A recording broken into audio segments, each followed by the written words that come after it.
ആദ്യത്തെ ജോലി എന്നെ പറ്റിക്കപ്പെട്ടതാണ്. ഞാൻ ഓർഫനേജിൽ നിന്നായിരുന്നു. ഓർഫനേജിൽ നിന്ന് ഇറങ്ങി ഞാനും എൻ്റെ കൂട്ടുകാരൻ ഷമീറും 101 ഉറുപ്പ്യയും കൊടുത്ത് തിരുവനന്തപുരത്തേക്ക് പോയി.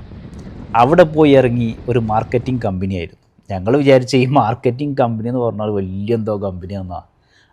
അവിടെ പോയി നോക്കുമ്പം ഒരു ബാഗ് കയ്യിൽ തന്ന് വീടാന്തരമുള്ള വാഷിംഗ് പൗഡർ കച്ചവടമാണ്. അത് ഞങ്ങളങ്ങോട്ട് ചെയ്ത് ഞങ്ങളത് എൻജോയ്മെൻ്റ് ആക്കി ചെയ്തിട്ടോ, അത് വേറെ കാര്യം. അങ്ങനെ ഞങ്ങൾ ഓരോ സ്ഥലത്ത് ഇപ്പോൾ ഭീമാപ്പള്ളി ഏരിയയിലൊക്കെ പോയിട്ട് അവിടെ തെരുവുകളിലൊക്കെ പാട്ട് പാടിയിട്ടാണ് ഈ വാഷിംഗ് പൗഡറൊക്കെ ഞങ്ങൾ കച്ചവടം ചെയ്യുന്നത്. കാരണം ഞങ്ങൾ ചെറുതാണ്. അപ്പോൾ ഞങ്ങളോട് ഒരുവിധം എല്ലാവരും പ്രൊഡക്റ്റ് വാങ്ങുകയും ചെയ്യും.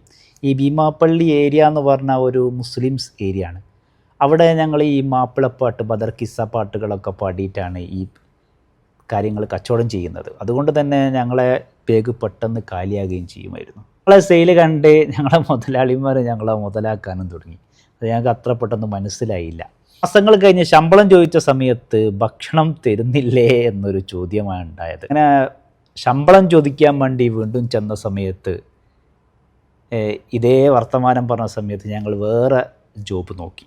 ഈ ഇൻഡസ്ട്രിയിൽ വർക്ക് ചെയ്ത് ആ ഇൻഡസ്ട്രിയിൽ നിന്നാണ് ഞങ്ങൾ പിന്നെ അങ്ങനെ പെയിൻ്റ് അടിക്കാൻ പഠിച്ചത്. അങ്ങനെ വാതിൽക്കട്ടിൽ ഈ സ്റ്റീൽ ഉണ്ടാക്കിയ അതിങ്ങനെ പെയിൻ്റ് അടിക്കലായിരുന്നു. അങ്ങനെ ഞങ്ങൾ ശമ്പളം അടുത്ത മാസം തരുമെന്ന് പറഞ്ഞിരിക്കുന്നല്ലോ ഈ ആദ്യം പോയ കമ്പനി. അവിടെ പോയി നോക്കുമ്പോൾ ആ കമ്പനി ഇല്ല, അത് പൂട്ടി വേറെ എടുക്കോ മാറ്റിയിട്ടുണ്ട്. ഇതാണ് എൻ്റെ ജീവിതത്തിലെ ആദ്യത്തെ ജോലി. എൻ്റെ ആദ്യത്തെ ജോലി എന്നെ പറ്റിക്കപ്പെട്ടതാണ്.